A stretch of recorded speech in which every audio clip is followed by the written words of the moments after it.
Comment créer de l'emploi en Belgique? C'est la question que Martin Buxan a posée au bourgmestre de Charleroi, Thomas Dermine.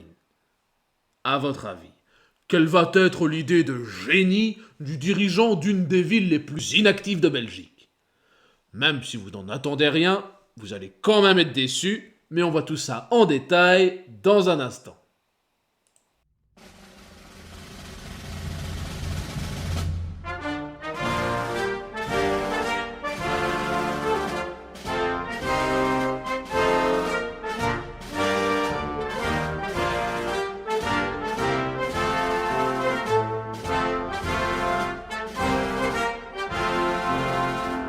Comme dit en introduction, on va analyser aujourd'hui la prestation de Thomas Dermine, le bourgmestre de Charleroi, lors de son passage dans Face à Buxan. Allez, sans plus attendre, écoutons ça. Bonsoir Thomas Dermine. Bonsoir Martin Buxan. Vous êtes bourgmestre de Charleroi, vous êtes membre du Parti Socialiste. On a une tradition dans cette émission, on commence chaque fois avec un cliché, une photo de votre bureau. Hein. Il se trouve où ce bureau à Charleroi? Il se trouve à l'hôtel de ville de Charleroi. C'est le fouillis, le capharnaüm le plus total sur ce bureau, non? Vous arrivez à y bosser? On remarque tout de suite la petite carapils, hein. Ça fait bon chic, bon genre, surtout pour les carolos, j'imagine.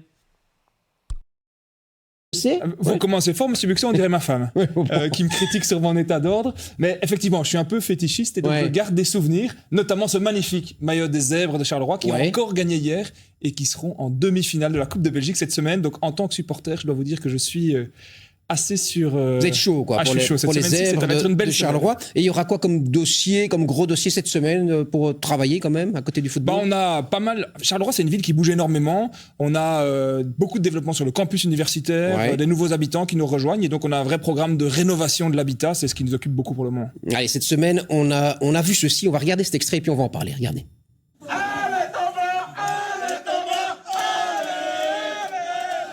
Bon, bonne journée à tout le monde. Tenez bon, hein. Merci. Alors, c'était à l'occasion des grèves des techs. Est-ce que c'est le rôle d'un bourgmestre, Thomas Dermine, d'encourager une grève qui a quand même pénalisé des milliers d'usagers partout en Wallonie? Vous savez, quand vous êtes bourgmestre, vous êtes amené à faire plein de choses. Là, c'était 8h30 le matin. Et moi, quand j'ai des représentants syndicaux qui viennent, je les reçois, je discute et j'écoute. Parce que je pense qu'en Belgique, on peut ne pas être toujours d'accord sur tout. Et effectivement, je pense que je comprends des usagers qui sont frustrés dans leur quotidien avec la SNCB, avec les techs. Mais il y a aussi une vraie inquiétude qui s'exprime dans les services publics.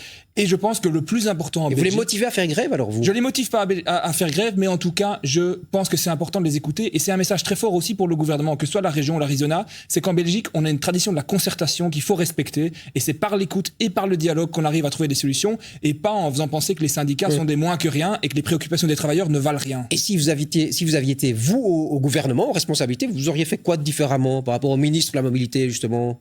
Je pense qu'on donneriez tout aux chauffeurs des techs? On est dans un enjeu de transition de mobilité. Et donc, je pense que à l'heure où on dit il faut quelque part avoir une conscience environnementale, prendre moins sa voiture, couper dans certains avantages pour les chauffeurs et définancer les transports en commun, singulièrement dans les villes wallonnes, c'est peut-être pas la meilleure idée.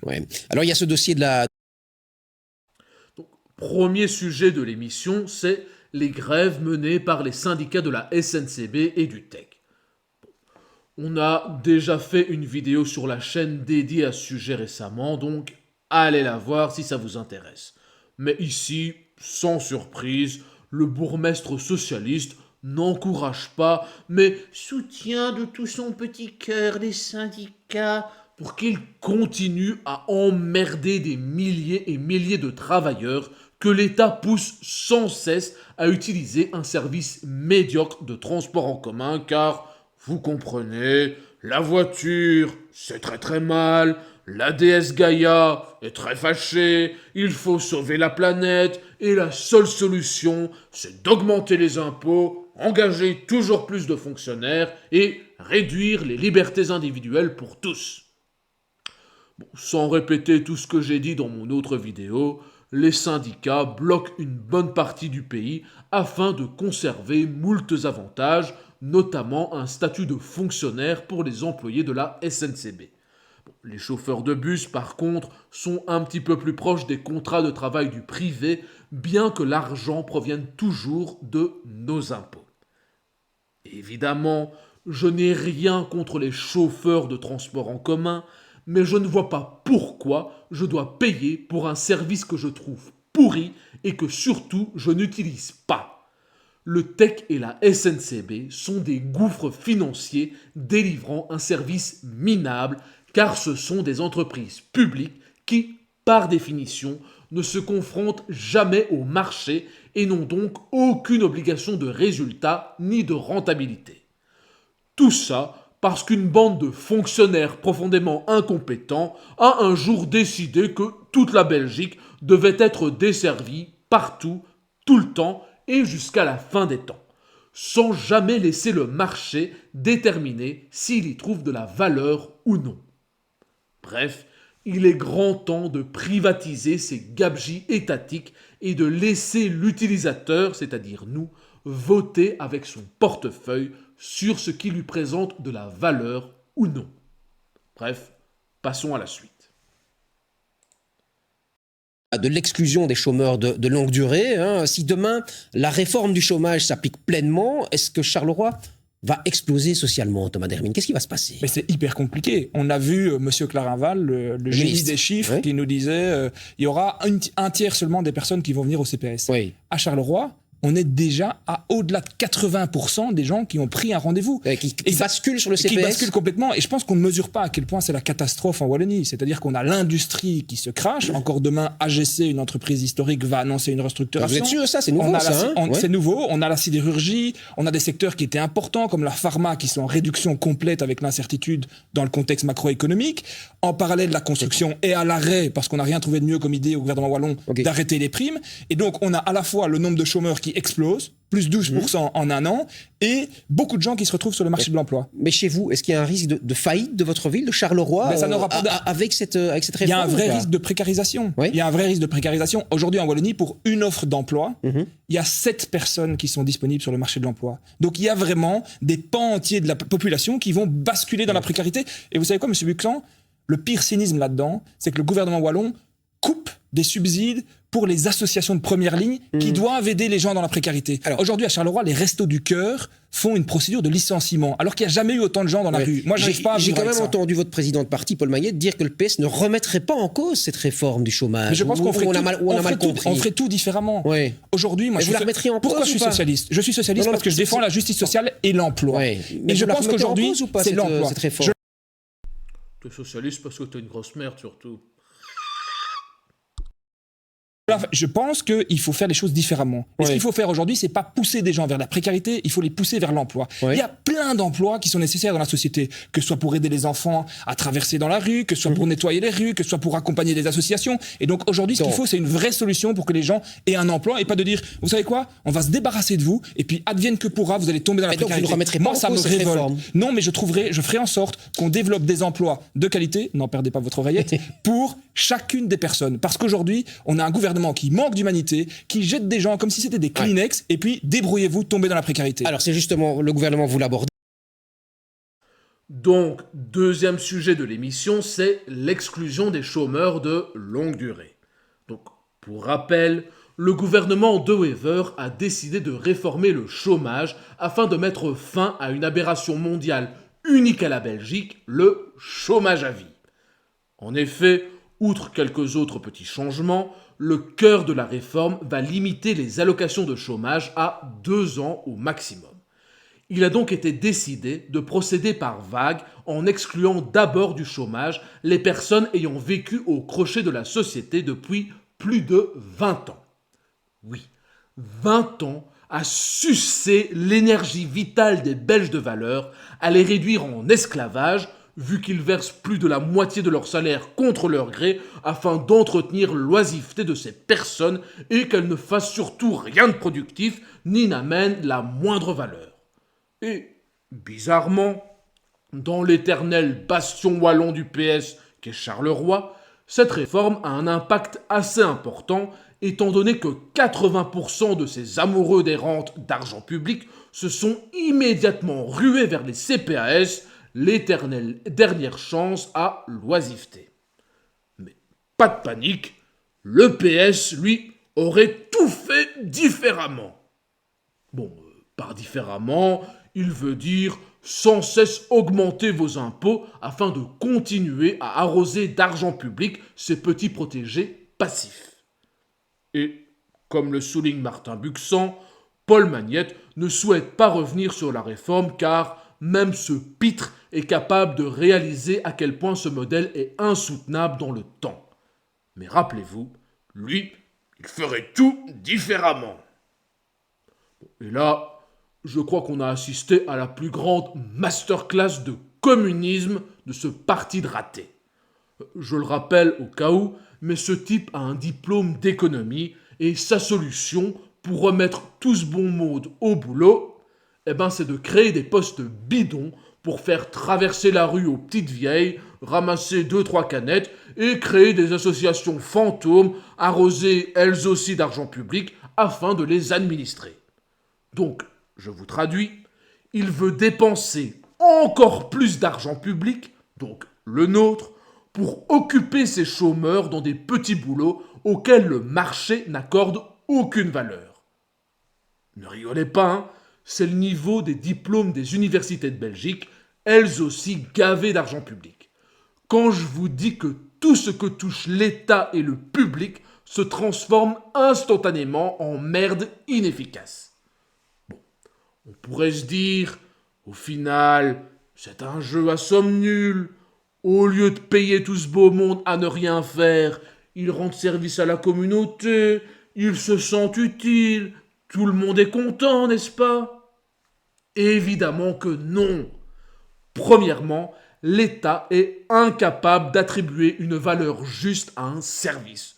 Tout simplement parce que, par définition, il ne se confronte jamais au marché. Peut-être qu'aider les gens à traverser la rue et dire bonjour aux passants a une valeur, mais c'est aux consommateurs, c'est-à-dire nous, d'en décider, et certainement pas à ce parasite socialiste. Ensuite, comme toujours, lorsque l'État essaie de résoudre un problème qu'il a lui-même causé, on se retrouve avec une situation encore pire que celle de départ. Parce que c'est bien gentil de donner des petites tâches à ces chômeurs, mais pour administrer tout ça, déterminer où les faire travailler, faire la comptabilité des heures, verser les salaires, etc., cela implique d'engager une armée supplémentaire de fonctionnaires qui représenteront aussi un coût énorme pour les finances de la ville.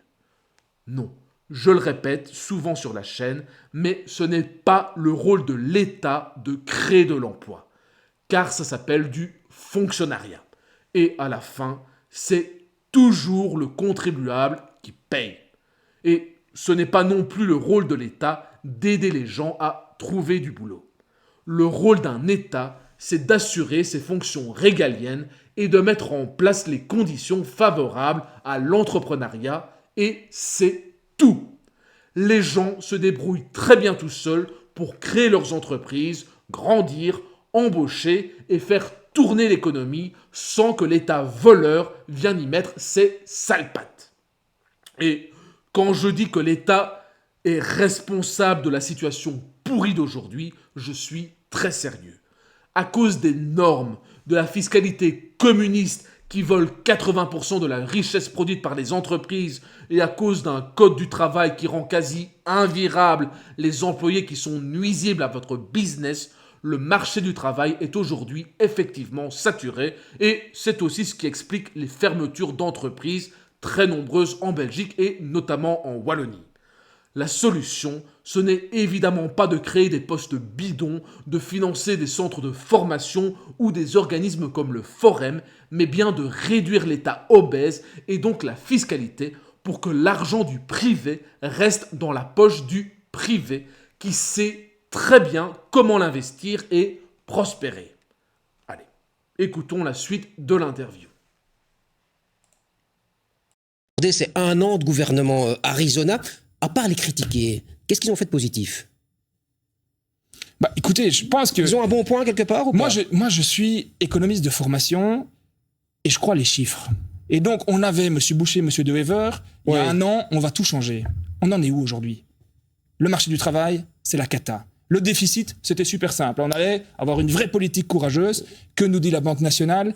Que le déficit n'a jamais été pire. On va vers moins 5,5%, 35 milliards de déficit. Donc non seulement c'est un gouvernement injuste, qui ne tient pas ses promesses parce qu'il Ouais. trahit. Enfin, il a été élu parce qu'on allait aider l'enseignement, parce qu'on allait avoir 500 € en plus. Aujourd'hui, c'est l'inverse. Et en plus de ça, Donc qui nuls, n'est même ils sont pas nuls, vous dites. foutu, Il y a rien de qui bon. n'est même pas foutu de corriger le budget. Ouais. Donc en fait, on se demande, on n'a pas le beurre Même et sur on le n'a pas budget. l'argent du beurre. Et en plus, on n'a pas le sourire de la crémière. Pourtant, le Premier ministre Bart De Wever, il est très populaire même chez les francophones. Comment vous expliquez ça? Ben, je pense qu'il joue très très bien sa carte à l'international. Et effectivement, je l'ai vu à Davos, il est très beau, il Ouais. présente très bien, il est très cynique, il fait des blagues à gauche, à droite, etc. Mais aujourd'hui, Donc c'est de la quand fumée. quand je parle aux citoyens de Charleroi, ils s'en foutent qu'on aille bien parler dans les grands discours internationaux. Ce qu'ils veulent, Il c'est le que le plébiscite gouvernement, quand même, bon. c'est que le gouvernement tienne ses promesses et qu'on arrête d'appauvrir la population parce que c'est 10 € par-ci, la TVA qui augmente, les Mhm. garderies qui deviennent payantes, les académies qui deviennent payantes. Aujourd'hui, on est en train de faire basculer une grande partie de la population dans la précarité parce qu'il n'y a personne au gouvernement qui les protège. Donc ce gouvernement, dites-vous, c'est nul et c'est nul. Alors, Bon, troisième sujet de l'émission, c'est le gouvernement de Wever en général. Bon, évidemment, c'est le jeu des politiques aériens de critiquer ses adversaires politiques depuis les bancs de l'opposition lorsque son parti n'est pas aux manettes. Donc, on va admettre un petit peu de mauvaise foi cette bonne guerre. Donc, pour résumer l'avis du bourgmestre de Charleroi, la situation belge empire, les promesses n'ont pas été tenues, les taxes augmentent et Bart De Wever est très beau. Bon, je vais lui laisser ses petits fantasmes sur notre Premier ministre, ça le regarde, mais que dire de sa synthèse? Il y a du vrai. En effet, le gouvernement Arizona qu'on nous présente comme le plus à droite et le plus libéral de toute l'histoire de l'humanité n'a en réalité pris que quelques petites mesurettes, a transféré quelques postes de dépenses d'une enveloppe à une autre, mais n'a pas apporté de changement structurel à la politique et à la fiscalité communiste de la Belgique. Résultat, des taxes ont augmenté, comme la TVA et les accises sur certains produits, et d'autres sont apparues, comme l'honteuse taxe sur les plus-values boursières. Donc, en résumé, vous avancez du capital qui a déjà été taxé en investissant, vous prenez les risques, vous encaissez les pertes, et en cas de gain, le gouvernement vient se resservir une 58e fois car, vous comprenez, il n'y a plus de sous. Donc, on se retrouve avec la continuité de la politique socialiste que nous avons depuis des décennies et des décennies en Belgique. Par contre, prétendre que tous nos problèmes sont apparus en un an, que le déficit est ce qu'il est parce qu'on a coupé le chômage aux électeurs du PS, là, c'est un petit peu fort de café. Bref, la Belgique continue sa descente dans les enfers communistes avec toujours plus d'État, toujours plus d'impôts et toujours plus de tocards qui viennent vous expliquer sur les plateaux télé que eux, ils ont la solution à tous nos problèmes alors qu'ils en sont la cause. Allez, poursuivons l'interview. un mot quand même sur la compagnie d'aviation Ryanair qui a annoncé qu'elle quittait Charleroi, entre autres à cause des surtaxes d'aéroport que vous avez mises, vous. Vous êtes en train de tuer l'emploi dans votre région? Si je peux me permettre de vous corriger, Ryanair ne dit pas du tout qu'ils quittent Charleroi. Si. Ils vont supprimer au maximum 1 million de vols sur les plus de 12 millions de passagers qu'il y a à Charleroi. Bon, donc on parle au maximum de 10% donc de ça vous réduction. inquiète pas. C'est une technique classique qu'on voit de M. O'Leary. Et effectivement, O'Leary c'est qui est le pas- patron de qui est le Ryanair, patron hein, de ouais. Ryanair.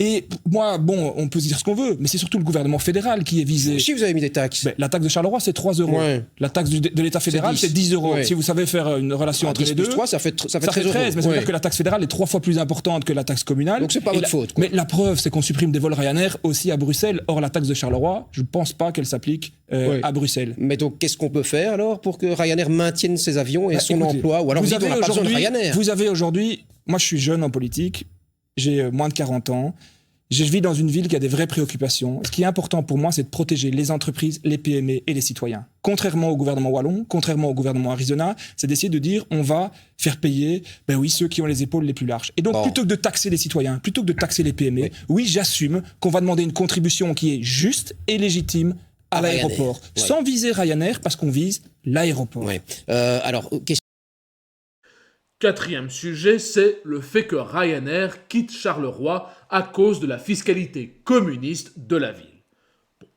Je pense que je n'ai pas besoin de vous expliquer la connerie. En gros, il nous dit qu'il veut protéger l'emploi et les entreprises en les taxant. En gros, l'État, c'est un petit peu comme une racaille qui vous dit « Si je te mets des coups de couteau, c'est pour ton bien, alors laisse-toi faire. Hein. Comme ça, je peux filer ton sang et tes organes à Rachid et à Boubacar, car ils en ont bien plus besoin que toi. Mais ne vous inquiétez pas, c'est la justice sociale. On taxe la réussite pour financer l'échec, on tabasse ceux qui bossent pour permettre aux autres de dormir sereinement. Après, il s'étonne que sa ville soit un désert sans perspective d'emploi ni de prospérité.